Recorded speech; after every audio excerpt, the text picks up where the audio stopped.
আমাদের গণ অভ্যুত্থানে যে আকাঙ্ক্ষা ছিল একটা গণতান্ত্রিক বাংলাদেশ, সেটি বিনির্মাণের জন্য নির্বাচনী আচরণ বিধি কিন্তু প্রত্যেকে মানতে হবে।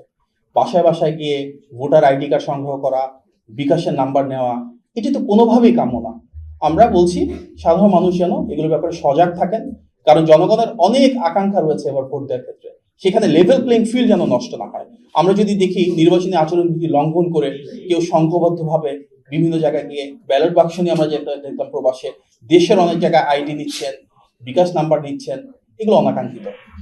আমরা আমাদের দলের সব নেতাকর্মীকে আহ্বান জানাবো, আগামীকালকে থেকে যে প্রচারণা হয় সেখানে আমরা আমাদের ইতিবাচক রাজনীতিকে যেন ধারণ করে সাধারণ মানুষের কাছে ছুটে যাই, আমাদের পরিকল্পনাগুলো তুলে ধরি, এবং যে ধরনের অপপ্রচার রয়েছে সেটার বিরুদ্ধে যেন যা সত্য যা সঠিক সেটার পক্ষে অবস্থান নেই, এবং যারা এভাবে আইডি সংগ্রহ করছেন, যারা বিকাশ নাম্বার সংগ্রহ করছেন, এই নেতিবাচক রাজনৈতিক কৌশল থেকে যদি বেরিয়ে আসেন আমরা তাদেরকে সে আহ্বান জানাবো। এটা নিয়ে আমরা ইতিমধ্যে কথা বলেছি, ঢাকা 15-তে কি ঘটেছে এটা নিয়ে হয়তো পরবর্তীতে আরো ডিটেলে আমাদের জানানো হবে। যেটা হয়েছে সেটা অনাকাঙ্ক্ষিত। একই যে বিষয়টা আপনি সামনে আনলেন, এনআইডি কার্ড সংগ্রহ করা, ঢাকা 15-তে আমরা দেখেছি সেখানে যিনি আমাদের প্রার্থী রয়েছেন যিনি বিকাশ নাম্বার সংগ্রহ করছেন, এটি অনাকাঙ্ক্ষিত। আমরা চাই একটা রোল মডেল ইলেকশন হোক সারা বাংলাদেশে, যেখানে প্রত্যেকটা রাজনৈতিক দল এবং সব প্রার্থী নির্বাচনী আচরণ বিধি মেনে সে অনুযায়ী কাজ করবেন। যখন আমরা দেখি যে মানুষের গোপন তথ্য বা ব্যক্তিগত তথ্য নেওয়া হচ্ছে, এটি তো নির্বাচনী আচরণ বিধি সরাসরি লঙ্ঘন, এটা কখনোই কাম্য না। নির্বাচন কমিশনে আমরা আহ্বান জানিয়েছি ইতিমধ্যে, ওনারা এটা নিয়ে কাজ করবেন বলে কথা দিয়েছেন। দেখুন, আমরা তো চাই একটি অবাধ, সুষ্ঠু এবং গ্রহণযোগ্য নির্বাচন। আমরা দৃঢ়ভাবে বিশ্বাস করি যদি লেভেল প্লেইং ফিল্ড থাকে, জনগণের ভোটের অধিকার সত্যিকার অর্থেই মূল্যায়িত হয়, তাহলে অবশ্যই ইনশাআল্লাহ বিএনপি সরকার গঠন করবে। সুতরাং লেভেল প্লেইং ফিল্ড সবচেয়ে বেশি তো আমরাই চাই, কারণ আমরা চাই নির্বাচনটা বিতর্কমুক্ত হোক।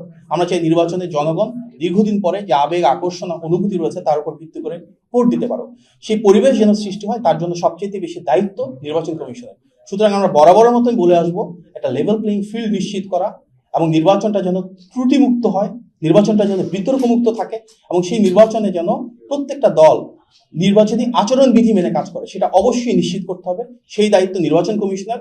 ইতিমধ্যে আমাদের বাংলাদেশ জাতীয়তাবাদী দল বিএনপির বেশ কয়েকটি প্রতিনিধি দল সেখানে গিয়েছেন, একাধিকবার মিটিং হয়েছে।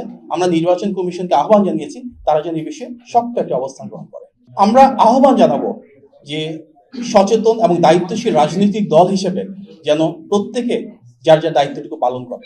অবশ্যই নির্বাচনী প্রচারণার আগে যদি বাসায় বাসায় গিয়ে এনআইডি তোলা হয়, বাসায় বাসায় গিয়ে বিকাশ নাম্বার নেওয়া হয়, এটি তো কোনোভাবেই কাম্য না।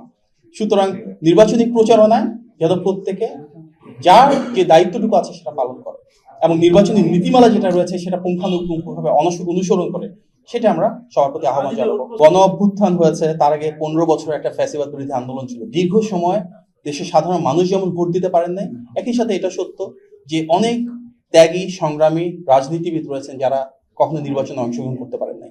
এত দীর্ঘ সময় পরে যখন নির্বাচন হচ্ছে, বিএনপির মতো এত বড় একটা রাজনৈতিক দল, এখানে অভ্যন্তরীণ প্রতিযোগিতা থাকবে, কিন্তু প্রত্যেকটা আসনে তো একজনের বেশি মনোনয়ন দেওয়া সম্ভব হয় না।